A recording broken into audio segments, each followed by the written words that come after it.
Buenos días, les ruego tomen asiento. Va a dar comienzo la mesa redonda organizada por la ITP Aero, nuevo escenario de defensa, retos futuros, y cuenta con la participación de don Carlos Alzola, consejero delegado de ITP Aero, don Miguel Ángel Morell de Indra, y como moderador contamos con don Álvaro Santo Domingo, director ejecutivo de defensa de ITP Aero. Buenas, ¿se me oye? Sí, fenomenal. Buenos días. Bueno, vamos a hablar hoy de los retos del futuro de defensa en el nuevo ciclo de inversor que tenemos. Cuento con dos excelentes personas que nos van a ilustrar. Tenemos a Miguel Ángel Morell, un experto de la industria que hizo carrera en Airbus, pasando pues, por muchos puestos, desarrollando con la parte de ingeniería, siendo responsable de programas, liderando la división de ingeniería y tecnología, de la parte de defensa, después también liderando toda la parte de ingeniería de programas, ¿no? También fue CTO de Indra y ahora pues es un experto en la industria que lleva muchos años, que sabe mucho y por tanto nos ilustrará. Es presidente también de la Fundación Blanca Morell y, como nos decía hasta hace poco, pues es consejero de CT Ingenieros. O sea que bienvenido. Contamos también con Carlos Alzola. Carlos Alzola ha hecho la carrera desde el inicio en ITP Aero, con puestos de ingeniería, de jefe de programas, también de responsable de la unidad de negocio de civil. Pasó también a ser responsable de la división nuestra de externals de ITP Aero. Y de los últimos años pues es consejero delegado de ITP Aero. Vamos a poner un vídeo, si podemos ponerlo, como introducción y ya empezamos a las...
Muy bien.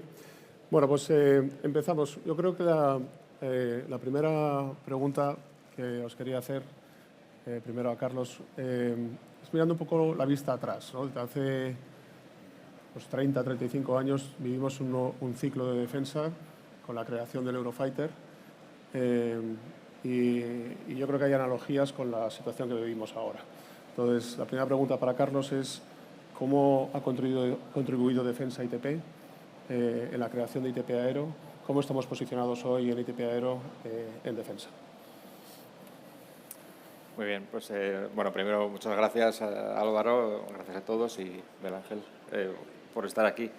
A ver, es fácil. La primera pregunta es, yo creo que esta es fácil, ¿no? ¿Cómo ha contribuido Defensa a ITP? Bueno, pues la propia existencia de ITP. De hecho, nace, el catalizador es el lanzamiento en su día del programa Eurofighter y la necesidad de tener una industria nacional que pudiera dar soporte a los aspectos de propulsión aérea que en ese momento no la teníamos, ¿no? Eso es hace 35 años, entonces es una historia de crecimiento y es muy fácil ver cómo todo lo que hemos hecho como decías, en el anterior ciclo de defensa luego se ha transformado en una realidad industrial brillante, ¿no? de las estructuras que fabricábamos en el J200 y que seguimos fabricando y diseñando a ser líder mundial en estructuras, mismo en toberas y en varios módulos de motor, ¿no? Por lo tanto, en el caso de ITP yo creo que es un caso paradigmático de cómo un programa puede hacer de catalizador y de lanzador de una industria floreciente y, por lo tanto, el nuevo ciclo en el que estamos pues tiene que servir para dar el siguiente salto, ¿no? ¿Cómo nos ha posicionado? Pues bueno, hoy ITP es una realidad industrial de primer orden, ¿no? Más de 6.000 profesionales en 4 países, con un portfolio de programas civiles y de defensa tremendamente diversificado. En defensa estamos en todos los programas europeos en los que España participa, estamos en Eurofighter, estamos en el A400M, en el Tigre, estamos en FCAS, como se veía en el vídeo, ¿no? Como líderes nacionales del pilar de motor, que es claramente un programa estratégico, y en civil, pues también, bueno, estamos en la mayoría de prácticamente todas las plataformas de última generación de aviones comerciales. Siempre decimos que el 50% de los aviones comerciales transatlánticos que despegan hoy en el mundo llevan una turbina de ITP, ¿no? Y hay que pensar que una de las primeras turbinas que hicimos o donde desarrollamos un elemento importante de la tecnología fue en el A400M, ¿no? Y eso yo creo que da una buena idea de la importancia que tienen los programas y de la posición a la que hemos llegado, ¿no? Yo creo que podemos decir hoy yo creo que sin falsa modestia, digamos, que ITP yo creo que es líder mundial en estructuras calientes complejas, es líder mundial en turbinas de baja presión, somos claramente el mejor atleta y así se ha reconocido también en el programa FCAS, por supuesto en toberas, convergentes y divergentes, pero también vectorizables. De hecho, somos la empresa en Europa que más experiencia tiene y que más productos ha desarrollado. Y todo eso lo hemos conseguido a base de inversión continuada, de participar en grandes programas con un nivel de responsabilidad muy alto, pero inversión continuada en tecnología propia, en desarrollos propios y en generación de base industrial. Por lo tanto, pues el impacto es muy importante, ¿no? Gracias, Carlos. Creo que se me oye, ¿no? Sí. Miguel Ángel, para ti, ¿qué analogías ves? Llevas mucho tiempo en la industria, tienes mucha experiencia. ¿Qué analogías ves de lo que pasó en los años 80-90 con el lanzamiento de esos programas y lo que está sucediendo hoy? ¿Qué lecciones aprendidas tuvimos o hemos tenido que tengamos que tener en cuenta para este nuevo ciclo? Bueno, buenos días. Buenos días. Gracias por invitarme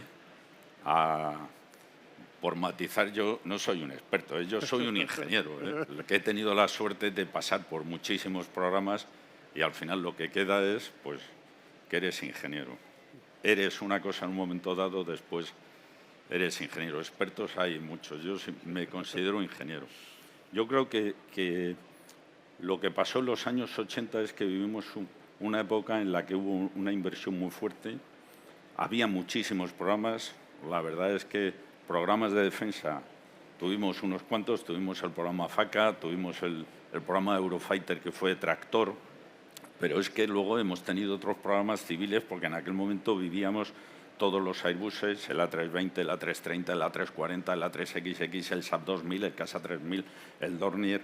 Vivimos una época de muchísimos programas, ¿no? Que sirvió para mí para crear la ingeniería, porque pasamos de una época en la que para mí era el señor ingeniero a los ingenieros y a que se creara una categoría profesional que eran los ingenieros. Se creó la ingeniería en las empresas y a dar importancia a lo que era la ingeniería, empezar a diseñar y a adquirir competencias. Y eso dentro de una estrategia que era un poco para posicionar a España dentro de Europa con capacidades, ¿no?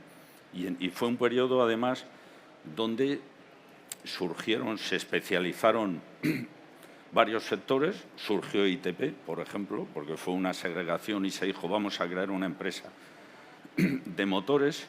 Surgió la propia Indra con la fusión de Celsa, Inisel y demás. Surgió CESA también para accesorios.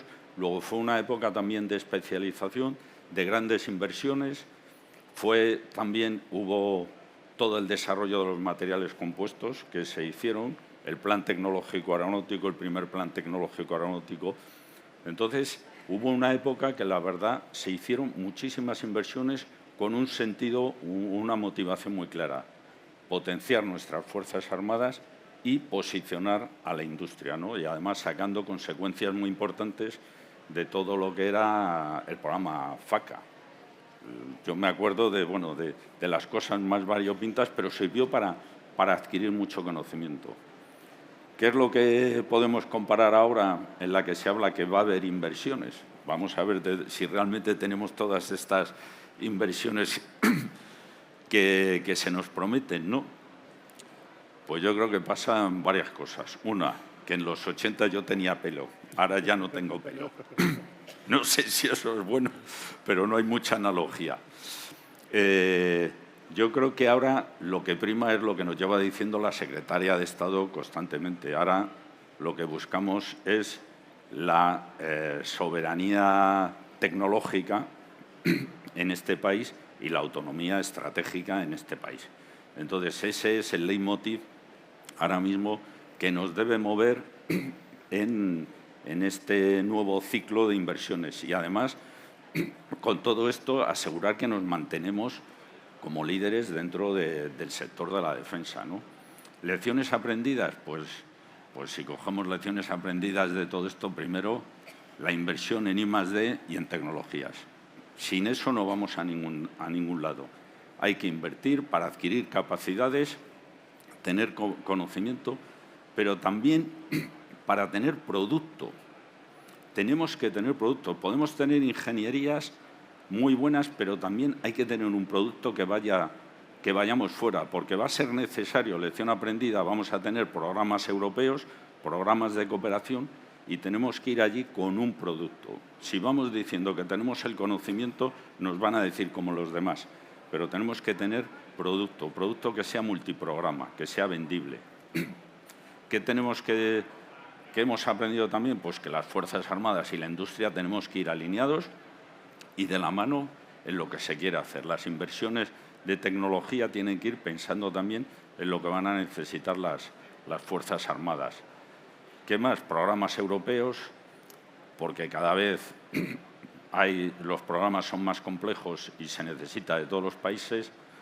Hay muchos sistemas en Europa, tenemos que tratar de armonizar y reducir los sistemas. Si nos comparamos con los americanos, pues todo el mundo aquí quiere hacer de todo, entonces hay que limitarlo.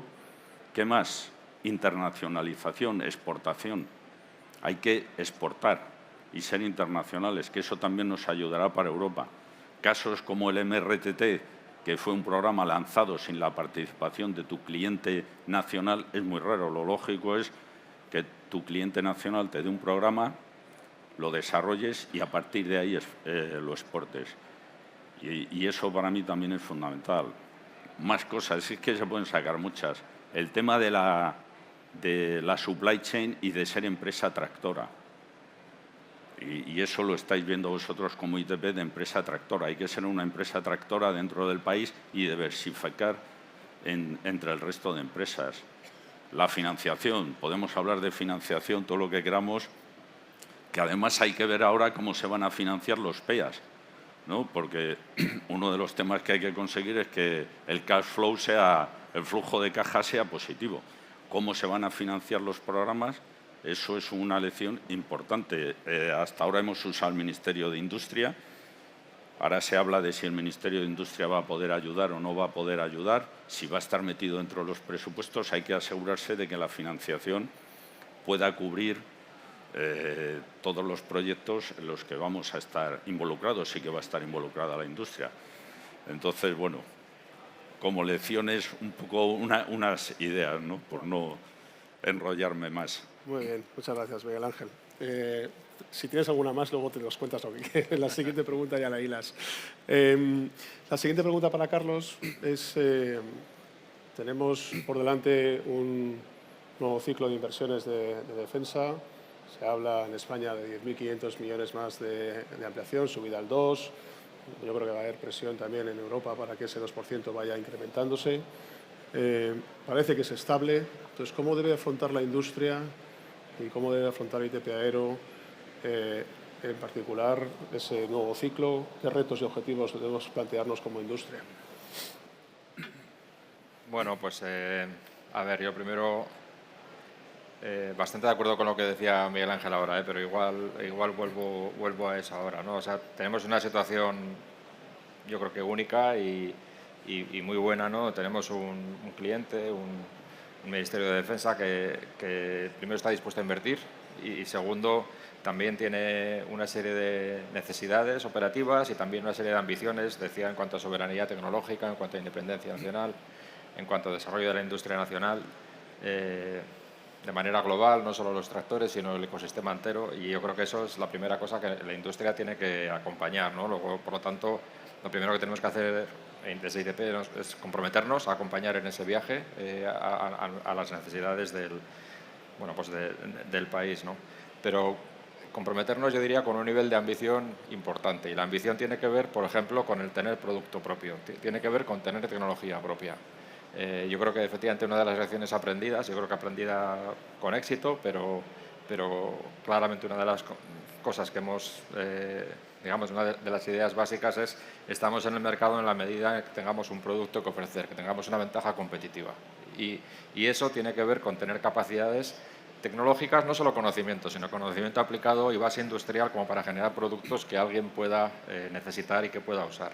Y yo creo que ese es el papel nuestro. Eso, en el tipo de productos en el que está ITP Aero, propulsión aérea, que no son máquinas sencillas, de hecho es todo lo contrario, ¿no? Estamos en el límite de la tecnología, pues evidentemente no es una cosa que se haga fácilmente, ni que se pueda improvisar, ni que se pueda hacer para mañana. Por lo tanto, yo diría, tenemos que afrontarlo con ambición, tenemos que afrontarlo con visión de largo plazo, con visión de posicionamiento, de subir el nivel tecnológico y desde el punto de vista de producto, y cada cosa que hagamos tiene que apoyar, digamos, esa dirección. ¿Cómo se hace en la práctica? Bueno, pues obviamente vemos con muy buenos ojos todo lo que está desarrollando en cuanto a programas de I+D. FCAS sin duda es un gran habilitador, como decimos, es un gran programa que va a tener un impacto tremendo ahí, pero no solo FCAS, ¿no? Todo lo que estamos haciendo alrededor de desarrollo de nuevas tecnologías, de aplicación de nuevas tecnologías, eso claramente va en la dirección buena, no tiene rédito a cortísimo plazo, pero claramente contribuye a posicionarnos a otro nivel. Y luego la participación en programas, ¿no? Al final los productos se desarrollan en programas, los programas son vehículos y tenemos que asegurar que estamos en los programas y que no solo estamos digamos, con el nivel de participación adecuado, sino con el nivel de responsabilidad adecuado también, ¿no? En el caso de ITP, pues claramente toda la ambición que tenemos no solo en los módulos en los que somos especialistas, que yo creo que ahí estamos ya bien, sino también lo que tiene que ver con capacidades de motor completo, capacidades de soporte de flota como servicio a las Fuerzas Armadas, etcétera. Por lo tanto, yo creo que esos son los dos vectores en los que estamos. Es invertir en tecnología, invertir en capacidad industrial y participar en programas al nivel adecuado en todos los que estamos, ¿no?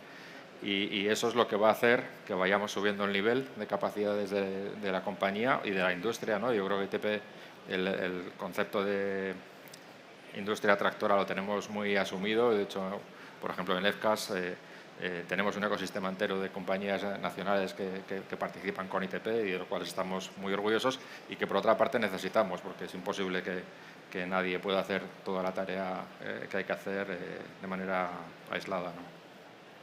Gracias, Carlos. Gracias, Carlos.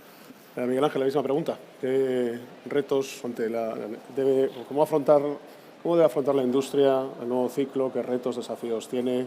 Bueno, para mí el primer reto, la verdad, lo primero son los presupuestos estables y asegurar de que realmente todos los años va a haber un 2%, que a lo mejor luego es un 3%, porque ya están hablando del 3%, y si ya se dice de que este año 10.000 millones por el 2%, pero es que van a ser otros 10.000 millones todos los años. Entonces, hay que asegurar que eso se invierte realmente en defensa, porque vamos a ver qué es defensa y nos van a decir defensa va a ser seguridad. Tuvimos el otro día el apagón y entonces nos van a decir que hay un montón de industrias estratégicas, la energía es estratégica, la movilidad es estratégica. Vamos a ver en qué se invierten esos presupuestos. Entonces, lo primero, el primer reto que tenemos es asegurar que esto se invierte realmente en defensa. Segundo, una vez que tenemos los presupuestos, tendríamos que ver los contratos. Tenemos unos programas que los contratos se tardan mucho y los desarrollos y los diseños se tardan años en los programas aeroespaciales. Tenemos que ser mucho más rápidos y mucho más eficaces. Y la verdad es que esto es lo contrario, nos movemos a alargar las cosas. Y como digo yo, muchas veces los ingenieros son un peligro, porque los ingenieros buscan siempre lo mejor y lo mejor. Y lo que hay que hacer es lo que te pide el contrato, no ni más ni menos. Pero ahí hay un reto muy importante que es nuestra propia DGAN. Los contratos con el Ministerio de Defensa va a ser con la DGAN. La industria yo creo que va a estar preparada, pero la DGAN como organización va a ser capaz de gestionar todo ese presupuesto si hoy en día ya tiene problemas y falta de personal en la gestión de programas. En el tema del órgano de contratación va a tener que firmar contratos y modificaciones por miles de millones. Es un reto, necesitan dotarse de gente. El tema del aseguramiento de la calidad. Es que el tema de que todavía sigamos teniendo RACs y gente que hace las inspecciones cuando en el mundo civil todo eso ya se ha eliminado y que ahora mismo lo que debería de ser es auditar nuestros sistemas de calidad, pero no estar allí viendo que realmente estás fabricando como dice el proceso. Entonces, ahí hay un reto muy importante de cómo abordar todo eso. Luego, tercero, las especificaciones. Sobreespecificamos muchísimo, tanto la industria como el ministerio. Y al final hacemos productos, como leí hace poco, de que son productos para desfiles, pero que luego son poco operativos. Tenemos que ser más pragmáticos e ir directamente a lo que se necesita. Las calificaciones tardan muchísimo y cada vez más. Certificar y calificar, y en el tema aeronáutico la certificación, es que ahora es algo que yo he visto cómo se ha ido alargando con el paso de los años y cada vez pidiendo más cosas.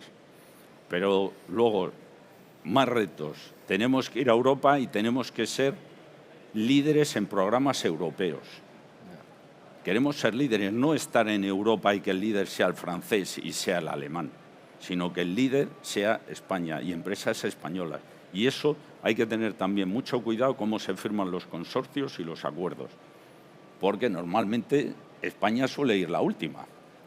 Y cuando llegamos, pues nos tocan los huesos y pillamos poca carne. No sé por qué, siempre llegamos tarde y nos lo vemos ahora con el Main Battle Tank, que ya está en Francia y Alemania, y España llamando a la puerta a ver si me abre. El tema de que tenemos que ser empresas tractoras, ya no digo yo campeones nacionales, que se habla mucho, pero tener la autoridad técnica, el liderazgo técnico, tener la capacidad de integrar y gestionar técnicamente un programa y toda su cadena de suministro. Cadena de suministro que también pasa que la hemos distribuido tanto, porque ya somos todos globales, que luego nos pasa que tosemos y nos afecta a todo. Tenemos que cierran el canal de Suez porque están los del Yemen lanzando no sé qué o los piratas. Ya no nos llegan los semiconductores, 3 meses de retraso nos afecta la cadena. Nos llega el COVID, nos llega la guerra de Ucrania, nos llega lo de Gaza. Estamos siempre viendo lo que pasa en el mundo porque nos afecta. Entonces hay que pensar en nuestra cadena de suministro, quizá para ciertas capacidades tratar de localizarlas y tenerlas esa autonomía estratégica de poder hacer cosas dentro del país, para no estar condicionados por efectos colaterales que nos condicionan los programas. ¿Qué más? Recursos, el llamado talento. Al final lo que necesitamos son ingenieros. No hay ingenieros en este país, no hay ingenieros en Europa, hay una escasez tremenda de ingenieros en todo el mundo.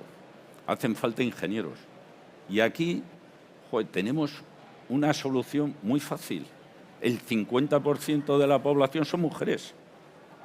Hay que conseguir más mujeres que vayan a la ingeniería, porque es que como mucho sale el 20%, y tenemos una fuerza tremenda y una capacidad de un potencial humano tremendo, y hay que orientar a las carreras tecnológicas, a las carreras STEM, a las mujeres. Y eso hay que hacerlo en este siglo, que para mí va a ser el siglo de las mujeres, como digo yo. Hay que meter más mujeres. Hay que saber gestionar las, no sé cómo voy, las startups, porque tenemos que extraer del mundo civil al mundo militar conocimiento. Y hay muchas startups, gente joven, que ellos, por su cuenta y trabajando libremente, son capaces de hacer muchas cosas. Les metemos en un sistema de una empresa grande y los matamos. Hay que saber cómo aprovecharlas sin matarlas, sin fagocitarlas, sin destruirlas, y traer mucho conocimiento del mundo de la startup al mundo militar y aplicarlo, ¿no? Y luego, pues oye, si nos ponemos a pensar los retos que nos ha dicho la Unión Europea que tenemos que tener para el 2030, que es pasado mañana, que dice, tenemos que conseguir que el 40% de las compras sean comunes entre varios países. Eso es un esfuerzo de coordinación y ponerse de acuerdo entre los países, que es muy difícil, porque cada uno quiere ser soberano y Europa es como es. Y cada uno tiene distintos riesgos y amenazas. No es lo mismo los polacos con Rusia al lado, que nosotros lo de Rusia lo vemos más lejos. Nosotros tenemos otro tipo de problemas. Entonces, conseguir los desafíos que marca el reto 2030 de la Unión, la Estrategia Europea de Defensa, pues en sí mismo es un reto conseguirla. Y para eso, invertir en tecnología, como decía Carlos, ser punteros en todas las tecnologías emergentes y estar siempre en el frente de la tecnología para poder posicionarnos y estar ahí, ¿no? Entonces, todo lo que sea en invertir en inteligencia artificial, en el quantum, en sensores, en los microchips, en fotónica, energía dirigida, hay miles de tecnologías, nuevos materiales, como acabo de ver hace un momento en el stand de... Entonces yo creo que eso también es fundamental, es un reto. Hay que seguir invirtiendo en I+D. Sin eso no podremos seguir haciendo nada. Vendrán otros y compraremos productos que sabemos comprar muy bien. Exacto. Gracias. Yo decía ayer en una ponencia que hay una cierta contraposición entre lo que es la soberanía nacional versus la soberanía europea. Y ahí cuando hablamos de programas europeos, muchas veces decimos que las naciones tienen la ambición de la soberanía tecnológica, ¿no? De soberanía, de la autonomía estratégica, como has dicho tú, que yo estoy completamente de acuerdo. Y yo creo que es completamente compatible el participar en programas europeos, que necesitas la colaboración entre distintos países, pero luego ser capaz de tener el conocimiento y la tecnología suficiente para luego en operación y desde el punto de vista de producto ser autónomo. Lo que pasa es que muchas veces tenemos esa contraposición y creo que eso es... Bueno, última pregunta. En propulsión, Carlos, ¿no? Como en propulsión aeronáutica, ¿qué tecnologías estamos viendo? ¿Hacia dónde va? ¿Y dónde tenemos el foco desde el punto de vista del ITP Aero, ¿no? para afrontar la nueva propulsión del futuro? Muy bien. Bueno, podríamos hablar mucho tiempo de tecnología, ¿eh? Y igual doy unas pinceladas de lo que estamos haciendo. Pero hay un vector común, ¿no? Que esto consiste en construir los cimientos de una industria, los pilares, ¿no? Sobre los que se asienta una industria que realmente sea competitiva y sea no solo competitiva en costes, sino competitiva en que es capaz de traer al mercado, como decíamos antes, unos productos que son únicos y que es lo que nos posiciona, ¿no? Y podemos hablar de tecnología, pero tocando en el tema de talento que decía Miguel Ángel ahora, ¿no? Si es que nos pegamos. Es invertir a futuro, ¿no? Nosotros ahora estamos haciendo programas, como muchas empresas, ¿no? Pero desde luego en ITP tenemos un programa de STEM muy potente, tratando de motivar a los jóvenes, digamos, para que desarrollen su carrera en el mundo de las tecnologías, de la ingeniería, de las matemáticas, de la ciencia, especialmente las mujeres, y cada vez tenemos que ir más a gente más joven. Estamos yendo ya a gente, no sé, a chavales que tienen 10, 11, 12 años, que es cuando uno se forma la opinión de lo que quiere hacer en la vida. y realmente también cuando explicamos lo que se hace, ¿no? Y lo que consiste en qué consiste un proyecto de vida de ser ingeniero y de desarrollar motores de avión, la verdad es que es bastante sorprendente cómo todo el mundo se sorprende de lo bueno que es y probablemente mostramos poco, ¿no? Y ahí estamos haciendo un esfuerzo grande, pero también es un esfuerzo de nuevo, no es que sea muy corto plazo, porque esto es invertir para el futuro, pero es invertir en lo que verdaderamente vale, en lo que verdaderamente son cimientos de una industria que luego es capaz de hacer cosas. Si no invertimos así, pues no, bueno, llegaremos al final y no tendremos, en este caso, el talento, la tecnología o los medios y acabaremos comprando. Entonces, yo creo que esa mentalidad de no hacer atajos, sino de invertir en construir los fundamentos es en lo que estamos, ¿no? Tecnología, podríamos hablar toda la mañana, ¿no? Estamos en años récord en ITP de inversión en tecnología. Siempre ha sido una característica de la compañía desde que se creó, pero en estos últimos años, y yo creo que viene, o sea, la tendencia es creciente. Como digo, años récord, duplicando, triplicando presupuestos que teníamos en años anteriores. Tenemos un programa, no sé, más de 2.000 ingenieros, diría. 2.000 ingenieros haciendo ingeniería, porque luego hay algunos que somos ingenieros, pero hacemos un poco de todo. Pero, o sea, claramente, si ves, pues un porcentaje altísimo de lo que somos el equipo de ITP. Un programa ambicioso, yo diría igual estructurado, diría como en tres grandes focos, ¿no? Un foco es mejores productos, que es como lo más evidente, ¿no? Mejores turbinas, que aguanten más temperatura, que sean más eficientes, mejores estructuras, más fáciles de fabricar, que aguanten más temperatura también. Un motor de avión, cuanto más caliente y más presión, mejor motores, y por lo tanto aquí mucho es sobre aguantar temperatura de manera eficiente y transformar la energía del gas en empuje de manera eficiente, ¿no? Por lo tanto, diría un gran capítulo es mejores productos, turbinas, toberas, estructuras, combustores, intercambiadores de calor, y eso en sí se lleva una parte importante de nuestro esfuerzo, y para cada una de esas familias de producto tenemos un roadmap a lo largo de los años que vamos desarrollando, satisfaciendo las necesidades de los diferentes programas, pero también asegurando que estamos a nivel del estado del arte, como decimos, ¿no? Decía, eso es un gran bloque.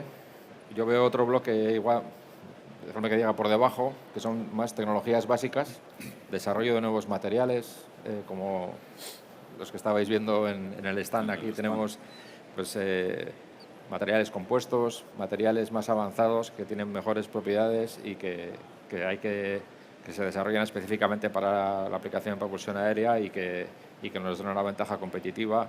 Desarrollo de métodos de fabricación nuevos que valen para hacer piezas que hasta ahora eran impensables, ¿no? Como fabricación aditiva u otros, ¿no?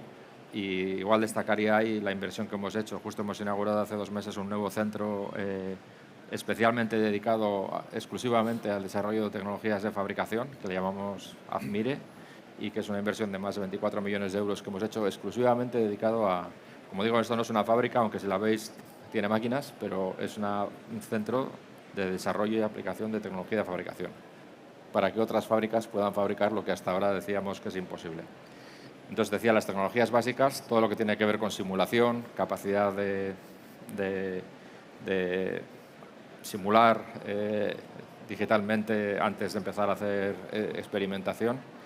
Y luego la tercera capa la pondría por encima, que es todo lo que tiene que ver con el motor completo y nuevas fórmulas de propulsión. Tiene que ver con la integración de sistemas, tiene que ver con la soportabilidad y también tiene que ver con nuevos sistemas de propulsión, ¿no? Desde hidrógeno, eléctrico, híbridos, donde ahora mismo pues hay una explosión en el mercado de alternativas que según para qué aplicaciones pues también yo creo que son parte del futuro que tenemos en la propulsión aérea, ¿no? Entonces diría esas 3 capas, pero mensaje de invertir a largo plazo, mensaje de inversiones récord y aumentando y de construir los cimientos, ¿no? De no intentar hacer atajos, que llamamos a veces, sino de verdaderamente construir lo que es el núcleo del conocimiento y del producto y de ITP, ¿no? Muy bien, gracias, Carlos. Bueno, ya la última pregunta, Miguel Ángel. Si quieres hablar de la tecnología y la evolución de la industria aeronáutica, pero luego también cómo ves a ITP Aero participando. Bueno, ITP Yo invitaría a todos a que fueran al stand. Yo me he pasado antes para ver lo de las tecnologías de materiales, que la verdad me ha parecido muy interesante. Y eso que yo vengo del mundo de los composites y de los materiales, creo que es muy interesante las demos que tenéis allí. Y yo creo que cómo se ve ITP, visto desde fuera, es lo que están dando los números financieros. La verdad que ITP lo está haciendo muy bien y está teniendo unos resultados muy buenos. Además, es una empresa que, como has dicho, Carlos, es que se ha ganado el respeto y es un referente ahora mismo nacional. Todas las empresas del mundo, empresas europeas, americanas, todas encantadas de trabajar con ITP, y si hay que hacer un programa de cooperación, inmediatamente consideran, oye, la parte de propulsión aérea, ITP es el referente, en este caso sí que es el campeón nacional, porque es una empresa líder con autoridad técnica, con tecnología, con conocimiento, con producto. Y además que se ha especializado, ha sabido especializarse para coger unas competencias que le han dado fuerza en esos consorcios, ¿no? Como ha sido la parte caliente de los motores, en las que ahora ya todo el mundo reconoce vuestras skills, vuestras competencias en diseñar y fabricar.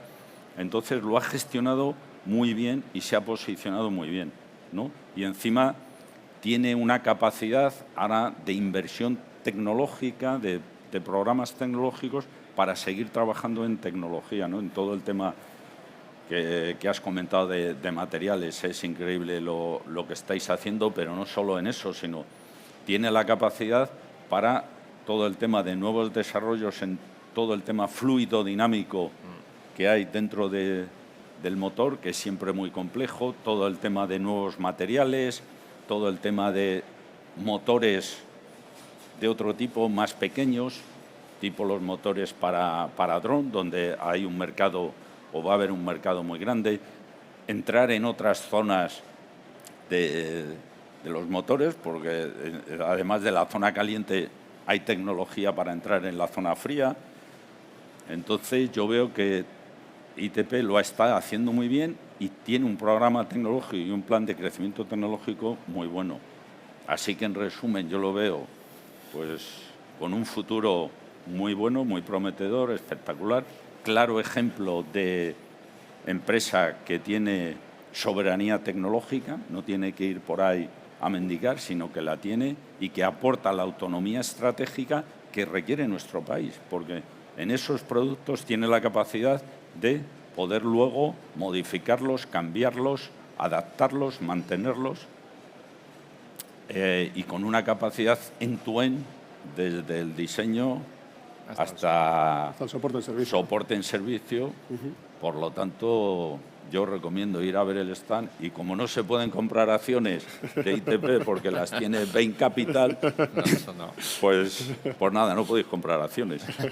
Pero muy bien, lo veo la verdad que lo está haciendo muy bien y seguro que va a seguir teniendo éxito. Lo que nos faltan son los programas que decía Carlos. Programas hay que tener, pero bueno, los programas que seguro que vendrán. Vendrán. Exacto. Bueno, yo creo que dejamos, si alguien tiene alguna pregunta a los ponentes. Por aquí. Oye, pues muchas gracias a los tres por la excelente discusión que habéis mantenido, joder, súper interesante. Una pregunta quería haceros. Cuando uno atiende a foros parecidos a este de cualquier otro tipo de sector de industria, el vector del futuro es sostenibilidad. Aparece la palabra sostenibilidad por todos los lados. Y más si quieres, incluso en el sector aeronáutico civil, ¿no? La pregunta que hago es cómo se alinea ese vector con las nuevas demandas que tenemos de defensa y este vector de, vamos a decir, de desarrollo de una nueva generación. ¿En qué términos podemos decir que esas cosas son compatibles o si podemos esperar que a partir de ahora la sostenibilidad se descuide de alguna forma? Yo no sé, te voy a contestar.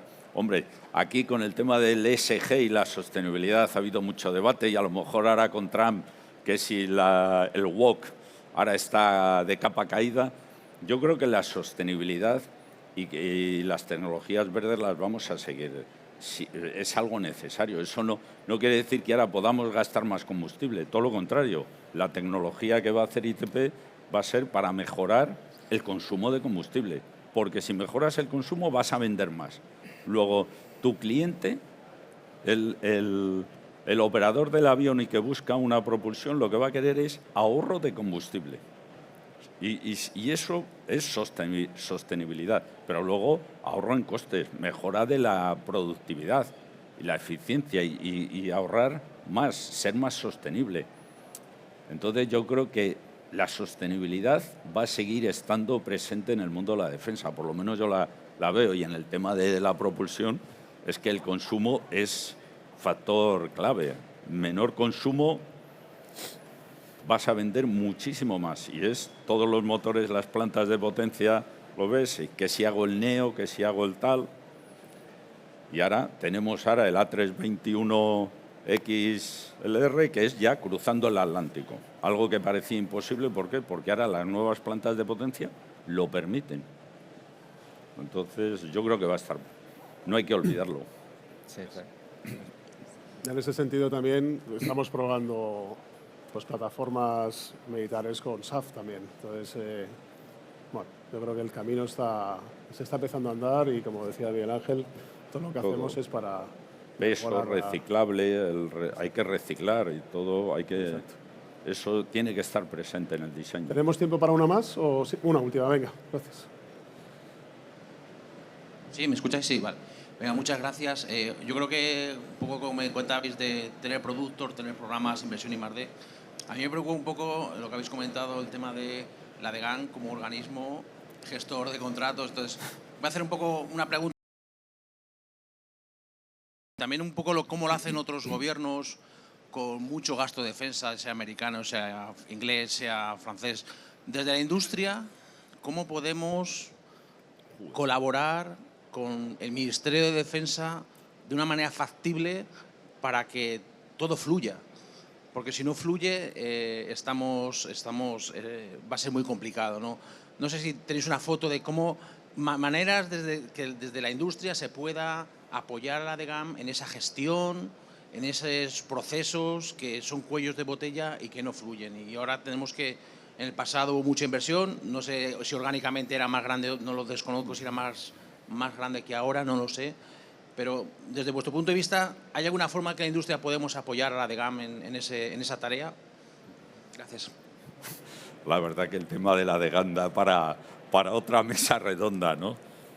Bueno, yo he sacado el tema porque hablábamos de los retos, ¿no? La verdad que la DGAN ha tenido un proceso de transformación. Últimamente ha cambiado, también se ha cambiado el organigrama con la nueva creación de la subdirección de estrategia y tal. ¿Cómo ayudar a la DGAN? Pues yo creo que yo siempre paso el mensaje de que necesitan más recursos. Una vez en una conferencia que fue en el Congreso hará 2 o 3 años, recuerdo que estaba Pedro Fuster, y Pedro Fuster dijo: el campeón nacional tiene que ser la DGAN. ¿Por qué? Porque es el que tiene que gestionar todos los programas de defensa. Pues hay que conseguir que la DGAN, y no sé, entre todos, tiene que tener los medios para gestionar los contratos, con gente con experiencia, gente que lo que no puede ser, desde mi punto de vista, a lo mejor yo soy muy crítico porque lo he sufrido, pero pues lo que no puede ser es que en la DGAN cada 3 años se vaya la gente. Hay que ir más a un modelo a lo mejor tipo la DGA, donde entra una persona y puede hacer carrera. Un militar, si quiere hacer carrera, a los 3 años cambia, y la DGAN no es un destino que promocione.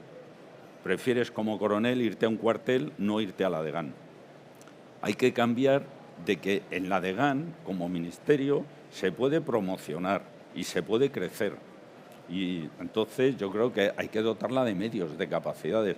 ¿Cómo la industria? Pues ayudándoles y haciendo las cosas bien, ganando la confianza con ellos, que eso es muy importante, porque la confianza se pierde enseguida y te cuesta un montón ganarla.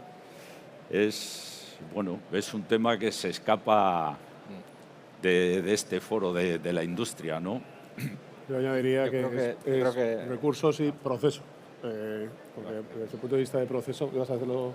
Iba a decir lo mismo. Yo creo que llevamos unos años de digamos, de menos programas, de menos inversión, donde todo el mundo se ha ajustado a la baja por necesidad, y ahora estamos en lo contrario y todos vamos a tener que hacer cambios, también la industria, en poner más recursos, poner más medios, lo estamos haciendo, y la DGAM pues tendrá que hacer su trozo.